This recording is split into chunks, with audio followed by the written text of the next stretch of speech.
Dan pada saat bermain kelereng bersama teman-teman seusianya, suatu kertas jatuh dari kantong Mardigu dan diambil oleh salah seorang temannya dan bertanya, "Ini apa?" Mardigu kecil yang polos pun menjawab, "Aku ingin sekolah di situ." Kertas itu berisi gambar gedung putih yang berada di Washington DC, Amerika Serikat, yang digunting dari sebuah majalah yang ia lihat. Mendengar perkataan itu, sontak teman-teman Mardigu tertawa terbahak-bahak. "Mana mungkin, kita kan orang desa, mana bisa sekolah di situ? Rumah kamu saja masih beralaskan tanah."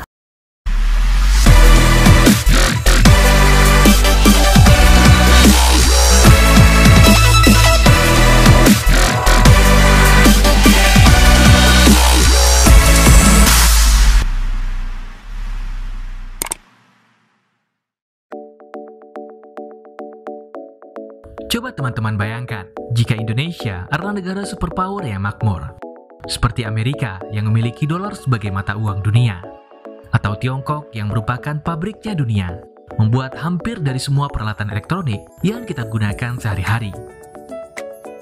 Ya, itulah cita-cita dari Mardigu Wowick Prasantyo, atau yang lebih dikenal sebagai Bosman Sontoloyo. Dia bercita-cita Indonesia menjadi negara superpower yang rakyatnya cerdas dan juga makmur. Tidak hanya bercita-cita, walaupun tidak menjabat di pemerintahan, Mardigu sekarang aktif menyuarakan MMT atau mencetak uang berdasarkan proyek produktif, seperti yang dilakukan oleh negara-negara superpower. Tapi kali ini, kita tidak akan bahas mengenai MMT, tetapi lebih kepada sosok Mardigu itu sendiri. Mardigu yang kontroversial merupakan seorang yang visioner, memiliki visi yang luar biasa. Dia adalah seorang pebisnis yang sukses. Walaupun sekarang dia sukses, ternyata Mardigu telah banyak mengalami kegagalan dalam bisnisnya. Sampai-sampai, dalam keadaan terendahnya, istrinya yang ia cintai juga ikut meninggalkannya. Dan ini dia, biografi singkat Bosman Sontoloyo.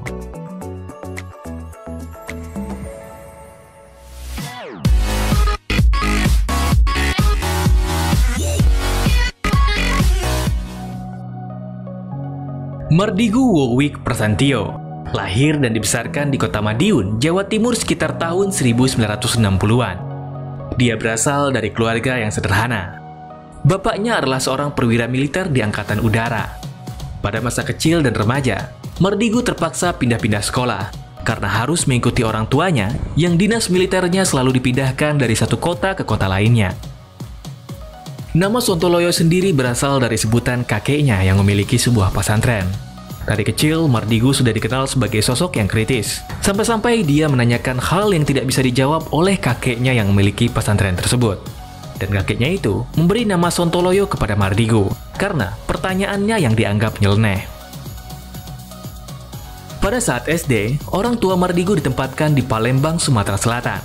Sama seperti anak-anak yang lain pada waktu itu. Masa kecil Mardigu dipenuhi dengan mainan seperti kelereng atau gundu dan yang lainnya. Dan pada saat bermain kelereng bersama teman-teman seusianya, suatu kertas jatuh dari kantong Mardigu dan diambil oleh salah seorang temannya dan bertanya, "Ini apa?" Mardigu kecil yang polos pun menjawab, "Aku ingin sekolah di situ." Kertas itu berisi gambar gedung putih yang berada di Washington DC, Amerika Serikat, yang digunting dari sebuah majalah yang ia lihat. Mendengar perkataan itu, sontak teman-teman Mardigu tertawa terbahak-bahak. "Mana mungkin, kita kan orang desa, mana bisa sekolah di situ? Rumah kamu saja masih beralaskan tanah," kata salah seorang temannya. Tapi Mardigu kecil bukanlah seorang yang baperan. Walaupun benar rumahnya masih beralaskan dengan tanah, tetapi dia tetap santai saja dan mengambil lagi kertas guntingan majalah bergambarkan gedung putih itu kembali ke sakunya.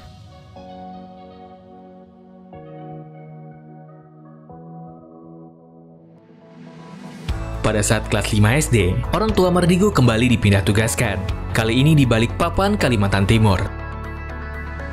Mardigu selalu membawa guntingan kertas majalah bergambarkan gedung putih di Washington DC tersebut kemanapun ia pergi. Dan setiap kali temannya melihat, dan dia menceritakan bahwa dia ingin sekolah ke Amerika, teman-temannya selalu mentertawakan cita-cita tersebut. Karena saat di bangku sekolah, nilai Mardigu tergolong biasa-biasa saja. Saat sekolah menengah atas, Mardigu pindah ke DKI Jakarta. Walaupun sering ditertawakan tentang cita-citanya yang ingin sekolah di Amerika, hati Mardigu tidak pernah berubah. Dia tetap berusaha keras untuk mewujudkan impiannya tersebut. Pada periode tahun 1984 dan tahun 1985, pemerintah Indonesia sedang gencar-gencarnya memberi beasiswa ke luar negeri. Ada banyak jurusan di berbagai universitas ternama dibuka jalur beasiswa oleh pemerintah, seperti ke negara-negara di Eropa dan Amerika. Melihat peluang tersebut, Mardigu yang memiliki cita-cita kuliah di Amerika mengambil kesempatan tersebut dengan cara mengajukan proposal kepada dinas terkait. Pada hari pengumuman, ternyata nama Mardigu tidak masuk ke dalam daftar nama siswa yang menerima beasiswa. Tetapi walaupun tidak diterima beasiswa, Mardigu tidak berkecil hati. Niatnya untuk kuliah di Amerika tetaplah kuat. Jalan apapun akan ditempuh. Dan ternyata, setelah 3 hari dari pengumuman daftar yang diterima beasiswa itu diumumkan, sampailah sepucuk surat dari dinas terkait kepada Mardigu di sekolahnya, yang menyampaikan bahwa dia diundang ke kantor dinas tersebut. Sesampainya di kantor dinas terkait, Mardigu bertemu dengan salah seorang siswa SMA yang juga diundang. Mardigu bertanya kepada anak tersebut kenapa dia diundang.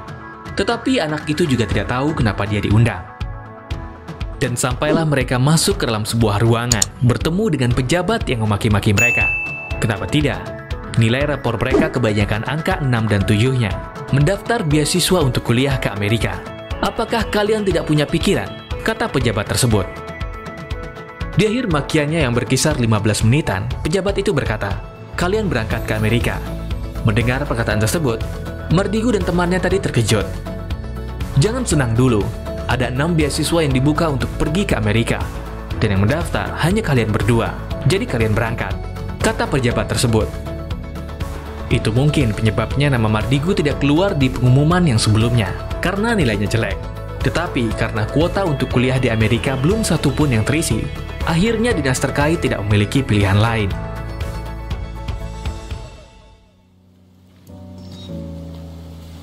Menjalani kuliah dengan beasiswa tentunya bukanlah hal yang mudah, karena tidak bisa mengambil jurusan yang dikehendaki sendiri. Jadi, jurusannya sudah ditentukan sebelumnya. Mardigu terpaksa kuliah dengan mengambil jurusan Apply Bachelor Psikologi Bisnis di San Francisco State University, Amerika Serikat. Setelah menyelesaikan S1-nya selama kurang lebih 4 tahun, Mardigu kembali mengambil kesempatan beasiswa untuk studi lanjutan.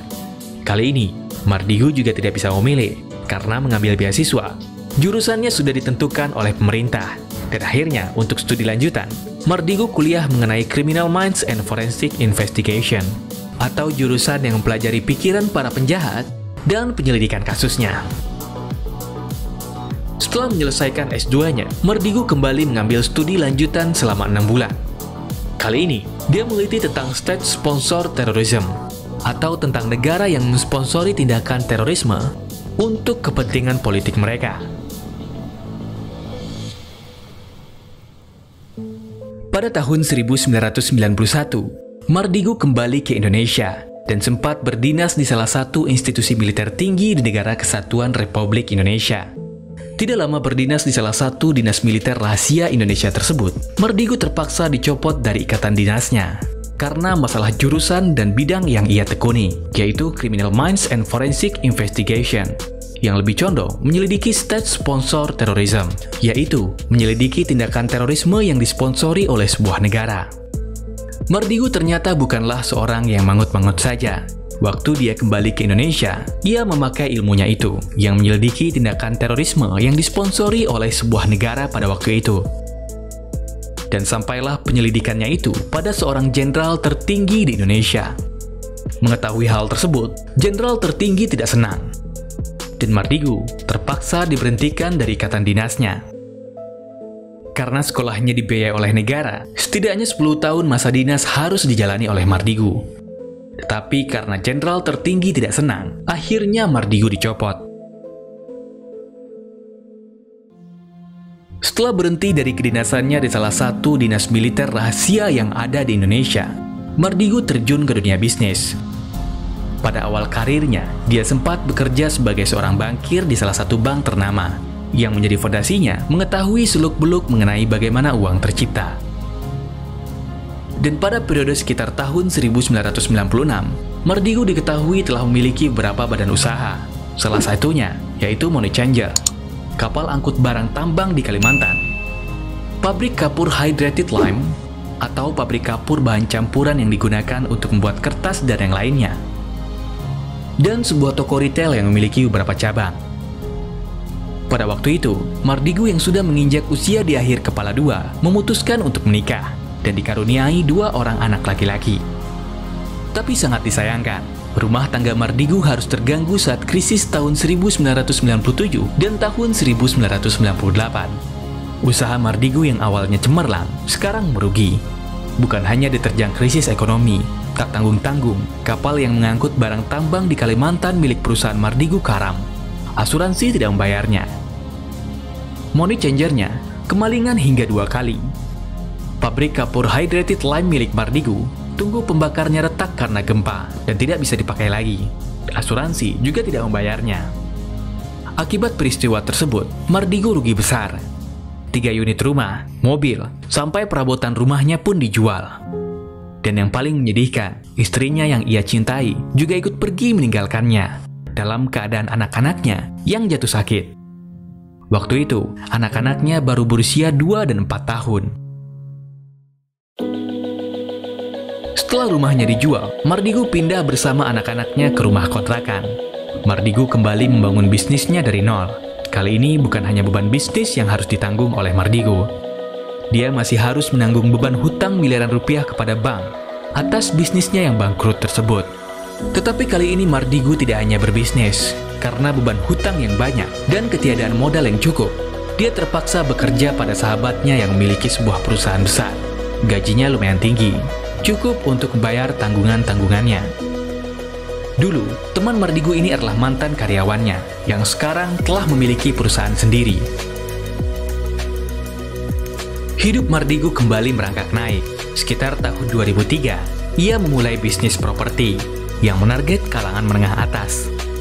Rumah tersebut dibanderol dengan harga 1 miliar ke atas. Dan tepat pada tahun 2004, ekonomi Indonesia naik berlipat-lipat. Orang kaya bertambah banyak. Dan yang mereka butuhkan adalah rumah mewah. Oleh karena itu, bisnis properti Mardigu untung besar karena perumahan yang ia tawarkan laku keras. Bisnis properti ternyata tidak selamanya baik. Pada tahun 2008 dan 2009, bisnis properti Mardigu terganggu. Penjualannya menurun karena krisis saat itu. Dan naik lagi pada tahun 2010, berjaya sampai tahun 2014. Dan akhirnya, pada tahun 2016, Mardigu memutuskan untuk keluar dari bisnis properti karena melihat pasar yang tidak memungkinkan lagi, dikarenakan ekonomi masyarakat yang memburuk.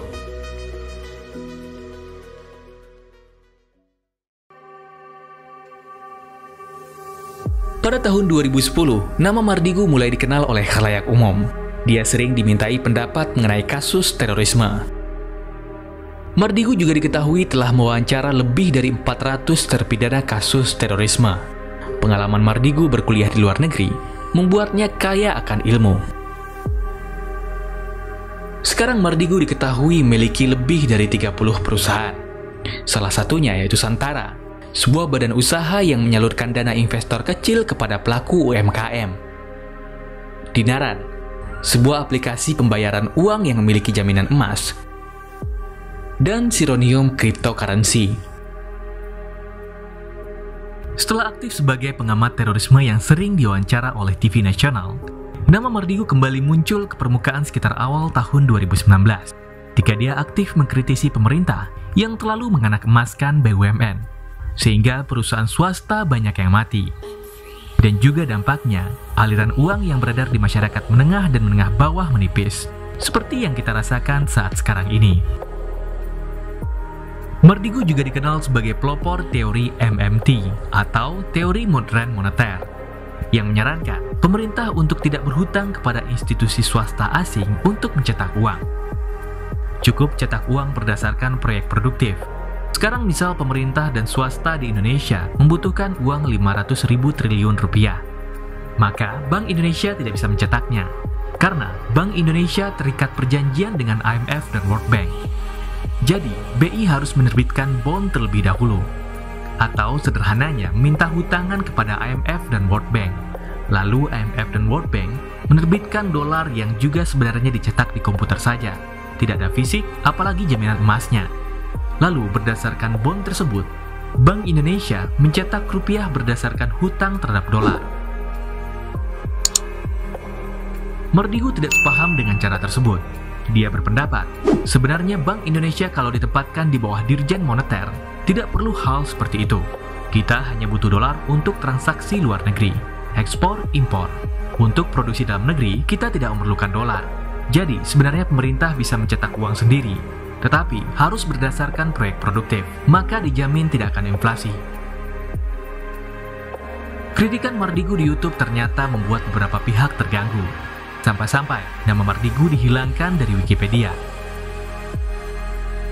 Mardigu adalah seorang pebisnis yang patriotik. Walaupun dia adalah seorang yang suka mengejar profit, dia tidak senang ketika negaranya dikerjai oleh institusi internasional yang ingin mencekram Indonesia dalam jangka waktu yang panjang. Mardigu adalah seorang yang visioner, memiliki cita-cita yang luar biasa. Dia menginginkan Indonesia ke depannya menjadi negara superpower. Walaupun sempat mengalami kegagalan dalam hidupnya, Mardigu tidak menyerah. Dia bangkit dan belajar dari kesalahannya itu.